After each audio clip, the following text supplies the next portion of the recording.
Hello viewers, আসসালামু আলাইকুম। সবাই কেমন আছেন? আশা করছি আপনারা সবাই অনেক ভালো আছেন। আমিও আল্লাহর রহমতে অনেক ভালো আছি। আজকে আমি একটু অন্যরকম একটা ভিডিও নিয়ে আসলাম।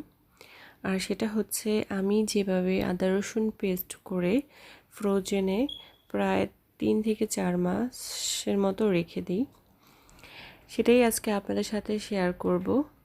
আমি যখন লন্ডনে আসি তখন থেকে প্রায় 3 বছর পর্যন্ত দোকানে যেই রেডিমেড পেস্টগুলো পাওয়া যায় সেগুলোই কিনে ইউজ করতাম।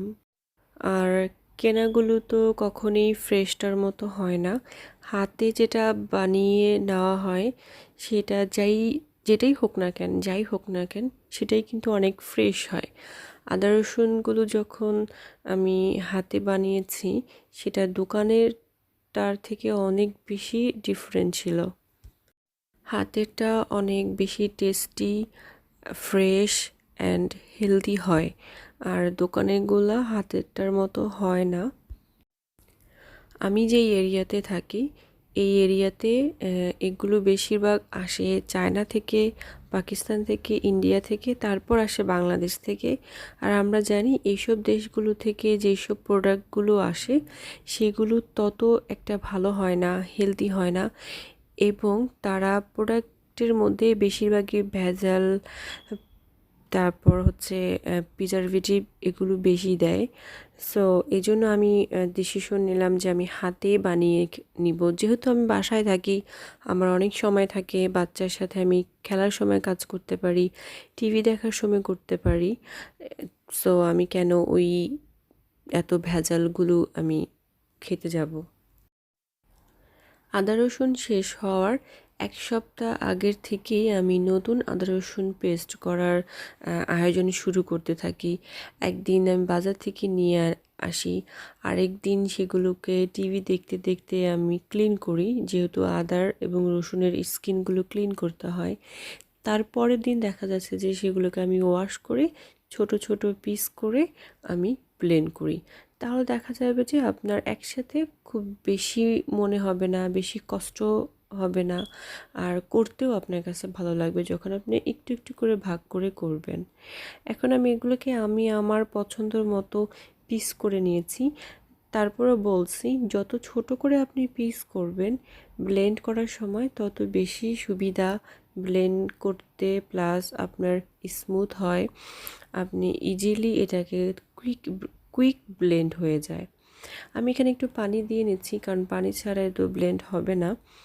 তারপর আমি দিয়ে নিচ্ছি অয়েল, যেটা আমার আদা রসুনটাকে অনেক দিন পর্যন্ত ভালো রাখে।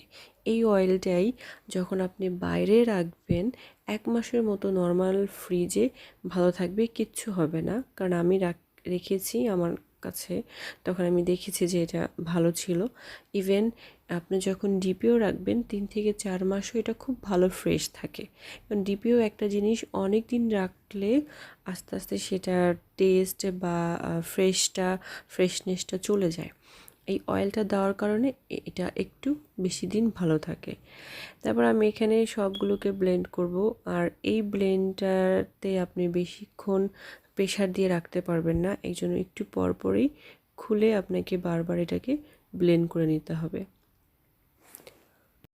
এই তো আমি এখানে ব্লেন্ড করে নিয়েছি। আমার কাছে মনে হচ্ছে এনাফ স্মুথ হয়েছে, কারণ এর চেয়ে বেশি স্মুথের দরকার নেই। যতটুকু দরকার I think is more than enough.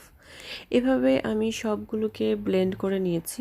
Blend করে নেওয়ার পরে স্পুন দিয়ে আপনি একটু ভালো করে মিক্স করে নেবেন।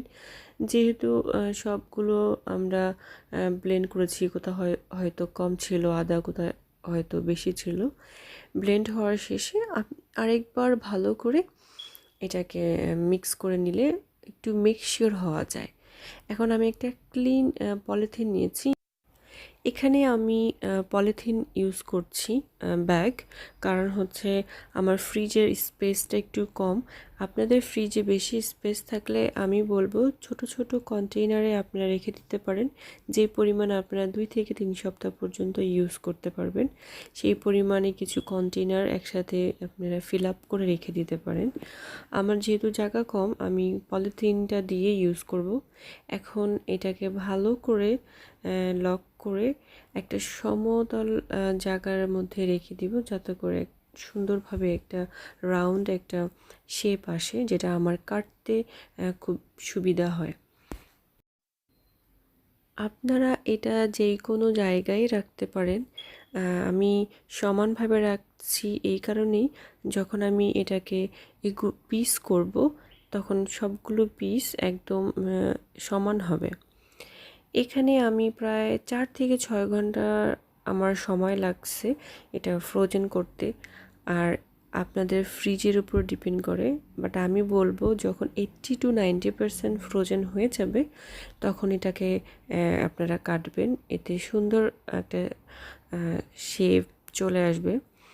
আর বেশি হার্ড হলে তখন আপনাদের কাটতে খুব কষ্ট হবে, এই জন্য পুরোপুরি আইস না করলেই ভালো। এইবার আমার পছন্দ মতো আমি পিস করে নিচ্ছি, আপনারা আপনাদের পছন্দের মতো পিস করে নেবেন। এই তো হয়ে গেল আমার 3 থেকে 4 মাসের জন্য আদা রসুন পেস্ট। আমি এখন নিশ্চিন্তে 3-4 মাস পর্যন্ত ইউজ করতে পারবো। আপনাদের যদি এই ভিডিওটি ভালো লেগে থাকে আর কিছু শিখে থাকেন, তাহলে অবশ্যই আমার চ্যানেলটি সাবস্ক্রাইব করবেন আর আমার জন্য দোয়া করবেন। সবাই অনেক ভালো থাকবেন। আবারও দেখা হবে নতুন কোনো ভিডিওতে। আল্লাহ হাফেজ।